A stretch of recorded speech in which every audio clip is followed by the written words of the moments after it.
Hello students, welcome back to my channel Shubham lecturer. Student, आज का ये वीडियो क्लास 12 हिंदी का एक बहुत ही इंपॉर्टेंट वीडियो है और ये वीडियो उन सभी स्टूडेंट्स के लिए इंपॉर्टेंट है जो 12th में है और जिनको इस बार 2023 बोर्ड एग्जाम देना है, क्योंकि इस वीडियो में मैं आपके लिए लेकर आया हूं 12th हिंदी के उन सभी महत्वपूर्ण बहुविकल्पीय प्रश्नों को जो इस बार आपके बोर्ड एग्जाम में पूछे जाएंगे।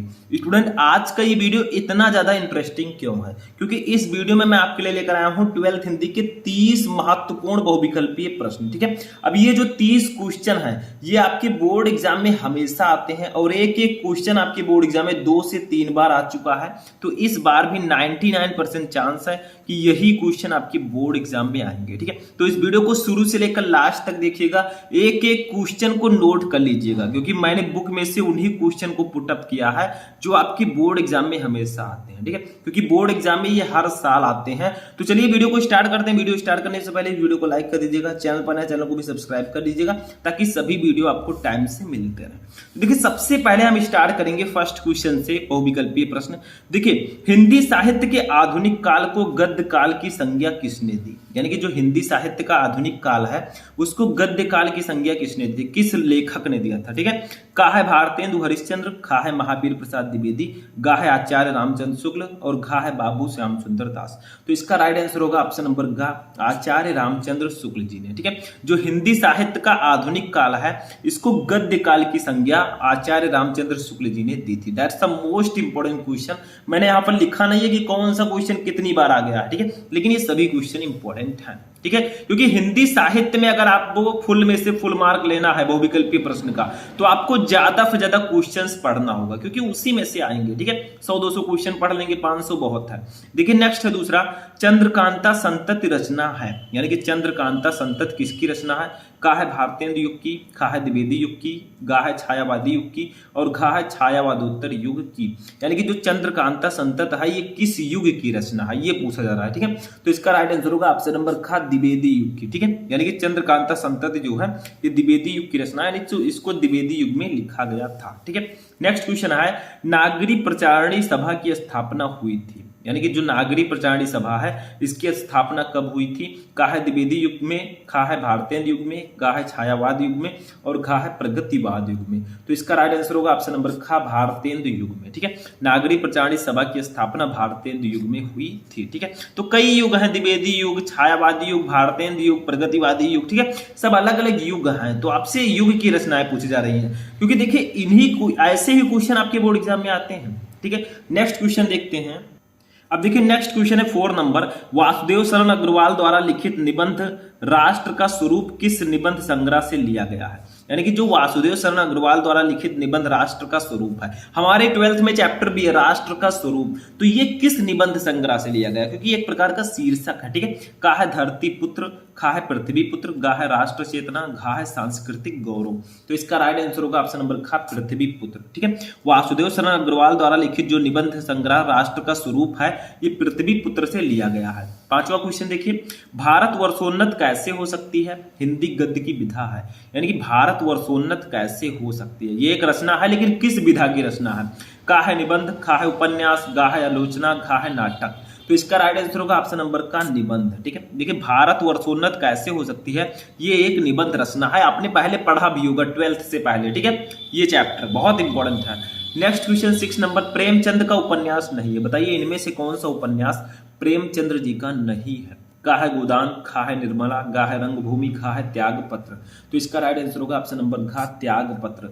देखिए जो त्याग पत्र है ये प्रेमचंद्र जी का उपन्यास नहीं है, बाकी जो गोदान, निर्मला, रंगभूमि ये सब इन्हीं का उपन्यास है। ठीक है, नेक्स्ट देखिए 7 नंबर, हिंदी प्रगतिशील लेखक संघ का प्रथम अधिवेशन हुआ, यानी कि हिंदी प्रगतिशील लेखक संघ का प्रथम अधिवेशन कब हुआ था? ठीक है, ऐसे पूछ लिया जाएगा।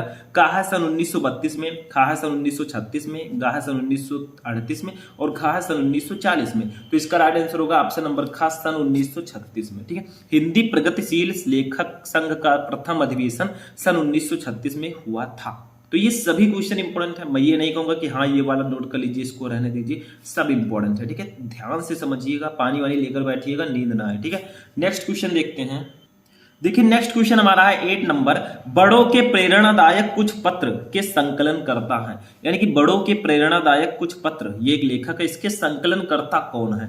का है बैजनाथ सिंह विनोद, खा है वियोगी हरि, गा है महादेवी वर्मा, घा है हरिवंश राय बच्चन। तो इसका राइट आंसर हो जाएगा ऑप्शन नंबर खा, वियोगी हरि। ठीक है, बड़ों के प्रेरणादायक कुछ पत्र, इसके संकलन करता वियोगी हरि जी है। 9 नंबर देखिए, संस्मरण लेखन का प्रारंभ किस प्रमुख लेखक से माना जाता है? यानी कि जो संस्मरण लेखन है, ये भी एक विधा है, जैसे आपका जीवनी, ठीक है, उपन्यास, निबंध, ये सब विधाएं हैं, ऐसे ही संस्मरण होता है। इसका लेखन किस प्रारंभ, यानी इसके लेखन का प्रारंभ किस प्रमुख लेखक से माना जाता है? यानी कि किसने इसको लिखा सबसे पहले? का है बाल मुकुंद गुप्त, खा है पद्म सिंह शर्मा, गा है रामवृक्ष बेनीपुरी और घा है श्री राम शर्मा। तो इसका राइट आंसर होगा ऑप्शन नंबर का, बाल मुकुंद गुप्त। ठीक है, संस्मरण लेखन का प्रारंभ जो है ये बाल मुकुंद गुप्त जी से माना जाता है कि इन्होंने ही सबसे पहले इस रचना को लिखा था। 10 नंबर देखिए, छायावादोत्तर युग के गद्य लेखक हैं, इनमें से कौन से लेखक छायावादोत्तर युग के गद्य लेखक हैं? ठीक है, का है जयशंकर प्रसाद, खा है माखनलाल चतुर्वेदी, गा है वासुदेव शरण अग्रवाल और घा है महावीर प्रसाद द्विवेदी। तो इसका राइट आंसर होगा ऑप्शन नंबर गा, वासुदेव शरण अग्रवाल। ठीक है, ये छायावादोत्तर युग के गद्य लेखक हैं, इनकी रचना हमारे में राष्ट्र का स्वरूप, वो इन्हीं की रचना है। ठीक है, वासुदेव शरण अग्रवाल देखिए, पृथ्वी पुत्र कल्प वृक्ष, ठीक है, ये सब इन्हीं की रचना है। 11 नंबर देखिए, उपन्यास विधा पर आधारित रचना है, यानी कि उपन्यास की रचना कौन सी है? का है स्कंदगुप्त, खा है गोदान, गा है अशोक के फूल, घा है चिंतामणि। तो इसका राइट आंसर होगा ऑप्शन नंबर खा, गोदान। देखिए स्कंदगुप्त जो है ये नाटक है, अशोक के फूल जो है ये आपका निबंध है, जैसे हमारे में दिया गया है निबंध संग्रह। गोदान जो है ये प्रेमचंद जी का उपन्यास है, तो इसमें से ये उपन्यास रचना है। ठीक है, समझ में आया? नेक्स्ट क्वेश्चन देखते हैं। देखिए नेक्स्ट क्वेश्चन हमारा 12 नंबर, हिंदी प्रदीप पत्र का संपादन होता था, यानी कि जो हिंदी प्रदीप पत्र है इसका संपादन कहाँ होता था? का है इलाहाबाद से, खा है वाराणसी से, गा है कानपुर से, घा है दिल्ली से। तो इसका राइट आंसर होगा ऑप्शन नंबर का, इलाहाबाद से। ठीक है, हिंदी प्रदीप पत्र का संपादन इलाहाबाद से होता था। ठीक है, 13 नंबर देखिए, खड़ी बोली गद्य की प्रथम रचना है। बताइए खड़ी बोली गद्य की प्रथम रचना कौन सी है जो खड़ी बोली गद्य में लिखी गई? ठीक है, का है कविवचन सुधा, खा है गोरा बादल की कथा, गा है कामायनी, घा है चिदंबरा। तो इसका राइट आंसर होगा ऑप्शन नंबर खा, गोरा बादल की कथा। ठीक है, ये एक खड़ी बोली गद्य की प्रथम रचना है। तो देखिए मैंने आपको कहा था, देखिए जैसे 14 नंबर क्वेश्चन है, पैरों में पंख बांधकर यात्रा वृतांत कृत किसकी है?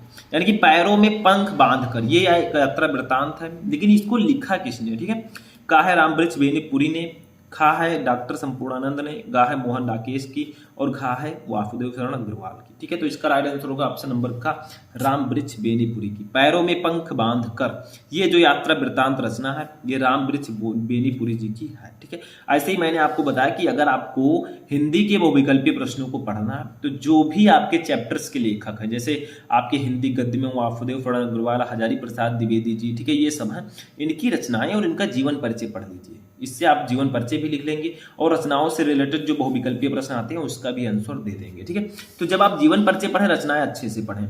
नेक्स्ट देखिए, गद्य विधा की दृष्टि से ओलगा से गंगा है, यानी कि गद्य विधा की दृष्टि से ओलगा से गंगा जो है ये किस विधा की रचना है? का है कहानी, का है उपन्यास, खा है कहानी, गा है आत्मकथा और घा है संस्मरण।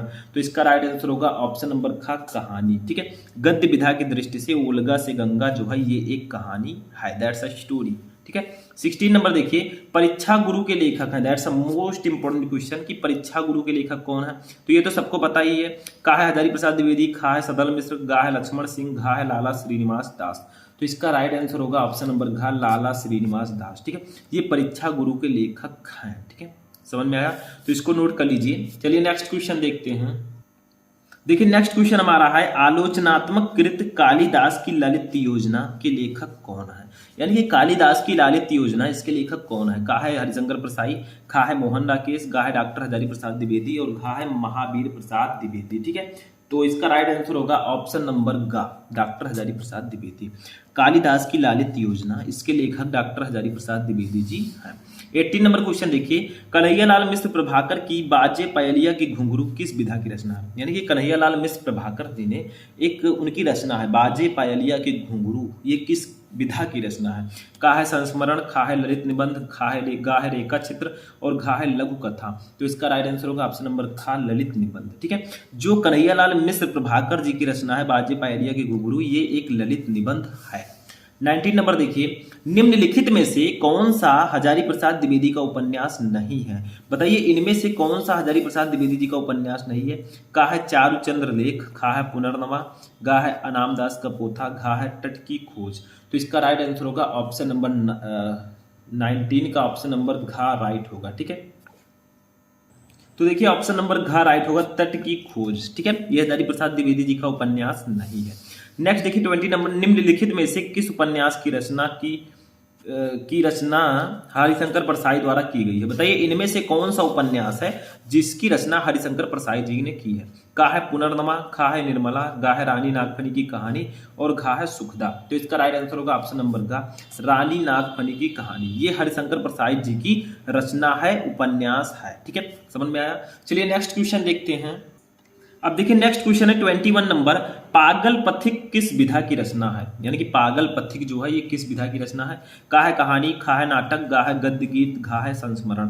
तो इसका राइट आंसर होगा ऑप्शन नंबर गा, गद्य गीत। ठीक है, पागल पथिक जो है ये एक गद्य गीत रचना है। ठीक है, नेक्स्ट क्वेश्चन 22, देखिए आलोचनात्मक कृत साहित्य सहचर के लेखक कौन है? यानी कि जो साहित्य सहचर है इसके लेखक कौन है? का है रामचंद्र, खा है श्याम सुंदर दास, गा है हजारी प्रसाद द्विवेदी, घा है हरिशंकर परसाई। तो इसका राइट आंसर होगा ऑप्शन नंबर गा, हजारी प्रसाद द्विवेदी। साहित्य सहचर जो है इसके लेखक हैं हजारी प्रसाद द्विवेदी जी। ठीक है, तो इसको नोट कर लीजिएगा क्योंकि ये सब बहुत ज्यादा इंपॉर्टेंट क्वेश्चन है। ठीक है, नेक्स्ट क्वेश्चन देखते हैं 23 नंबर, अरे आयावर रहेगा याद के लेखक हैं। यानी कि अरे आयावर रहेगा याद, इसके लेखक कौन है? का है यशपाल, खा है मुक्तिबोध, गा है अज्ञेय और घा है नगेंद्र। तो इसका राइट आंसर होगा ऑप्शन नंबर गा, अज्ञेय। ठीक है, सच्चिदानंद हीरानंद वात्स्यायन अज्ञेय इनका पूरा नाम है और यही लेखक हैं अरे आयावर रहेगा याद इसके। ठीक है, नेक्स्ट क्वेश्चन 24, मेरे पिताजी संस्मरण के लेखक हैं। यानी कि मेरे पिताजी ये एक संस्मरण रचना है, इसके लेखक कौन है? का है कन्हैयालाल मिश्र प्रभाकर, खा है प्रोफेसर जी सुंदर रेड्डी, गा है हरिशंकर परसाई और घा है डॉक्टर एपीजे अब्दुल कलाम। तो इसका राइट आंसर होगा ऑप्शन नंबर का, कन्हैयालाल मिश्र प्रभाकर। मेरे पिताजी जो है ये एक संस्मरण रचना है और इसके लेखक है कन्हैयालाल मिश्र प्रभाकर जी। ठीक है, तो इसको भी नोट कर लीजिए। चलिए नेक्स्ट क्वेश्चन देखते हैं। अब देखिए नेक्स्ट क्वेश्चन हमारा है 25 नंबर, निम्न में से कौन प्रोफेसर जी सुंदर रेड्डी की रचना नहीं है? बताइए इनमें से कौन सी रचना है जो प्रोफेसर जी सुंदर रेड्डी जी की नहीं है? का है साहित्य समाज, खा है मेरे विचार, गा है भारत की एकता, घा है वैचारिक शोध और बोध। तो इसका राइट आंसर होगा ऑप्शन नंबर गा, भारत की एकता। भारत की एकता जो है इनकी रचना नहीं है। ठीक है, नेक्स्ट क्वेश्चन, आल्य खंड का दूसरा नाम क्या है? यानी कि आल्य खंड जो है इसका दूसरा नाम क्या है? ये आदिकाल की रचना है। का है बीसल देव, खा है परमाल रासो, गा है कुमार रासो, घा है हमीर रासो। तो इसका राइट आंसर होगा ऑप्शन नंबर खा, परमाल रासो। आल्य खंड का दूसरा नाम परमाल रासो है। तो ये सब रचनाएं आदिकाल की हैं, तो थोड़ा सा दूसरी तरीके हैं। ठीक, 27 नंबर, ज्ञानाश्रयी शाखा के प्रतिनिधि प्रमुख कवि हैं। यानी कि ज्ञानाश्रयी शाखा के प्रतिनिधि कवि इनमें से कौन से हैं? का है तुलसीदास, खा है फूरदास, गा है नंददास, घा है कबीरदास। तो इसका राइट आंसर होगा ऑप्शन नंबर घा, कबीरदास। ठीक है, ये ज्ञानाश्रयी शाखा के कवि हैं। नेक्स्ट क्वेश्चन 28, द्विवेदी युग में लिखी गई रचना है। बताइए इनमें से कौन सी रचना है जो द्विवेदी युग में लिखी गई? का है कामायनी, खा है तार सप्तक, गा है प्रिय प्रवास, घा है कामायनी। 2 बार कामायनी आ गया। ठीक है, लेकिन कामायनी तो छायावादी युग की है, तो इसका राइट आंसर होगा ऑप्शन नंबर गा, प्रिय प्रवास। प्रिय प्रवास जो है ये रचना है द्विवेदी युग की। ठीक है, that's a most important question, तो इसको नोट कर लीजिए। चलिए नेक्स्ट क्वेश्चन देखते हैं। देखिए 29 नंबर क्वेश्चन हमारा है, छायावादी काव्य की बृहद्रथी के रचनाकार नहीं है। यानी कि इनमें से कौन से रचनाकार हैं जो छायावादी काव्य की नहीं है? ठीक है, का है प्रसाद, खा है पंत। प्रसाद का मतलब जयशंकर प्रसाद, पंत का मतलब सुमित्रा नंदन पंत। ठीक है, गा है निराला, निराला का मतलब सूर्यकांत त्रिपाठी निराला और घा है महादेवी वर्मा। ठीक है, तो इसका राइट आंसर क्या होगा? ऑप्शन नंबर घा, महादेवी वर्मा जी। ठीक है, छायावादी काव्य की बृहद्रथी के रचनाकार ये नहीं है। ठीक है, नेक्स्ट क्वेश्चन, लास्ट क्वेश्चन हमारा, कविता वर्धनी सभा की स्थापना की थी। यानी कि कविता वर्धनी सभा की स्थापना किसने की? का है केशवदास ने, खा है भारतेंदु हरिश्चंद्र ने, गा है श्याम सुंदर दास ने, घा है रत्नाकर ने। ठीक है, तो इसका राइट आंसर होगा ऑप्शन नंबर खा, भारतेंदु हरिश्चंद्र ने। ठीक है, कविता वर्धनी सभा की स्थापना भारतेंदु हरिश्चंद्र जी ने की थी। तो यहीं पर हमारा 12th हिंदी का 30 क्वेश्चन समाप्त होता है। आई होप कि आपको ये 30 क्वेश्चन समझ में आ चुके होंगे। थोड़ा स्पीड से मैंने पढ़ा लेकिन आपको समझना है। बताइए इनमें 30 क्वेश्चन में से कितने क्वेश्चन आपको ऑलरेडी पता थे, ठीक है, कमेंट करके बताइएगा। तो चलिए हम मिलते हैं किसी नेक्स्ट वीडियो में नेक्स्ट इंपॉर्टेंट टॉपिक के साथ। तब तक आप लोग अपनी तैयारी करते रहें और किसी भी टॉपिक में क्वेरी है तो कमेंट करके बताएं।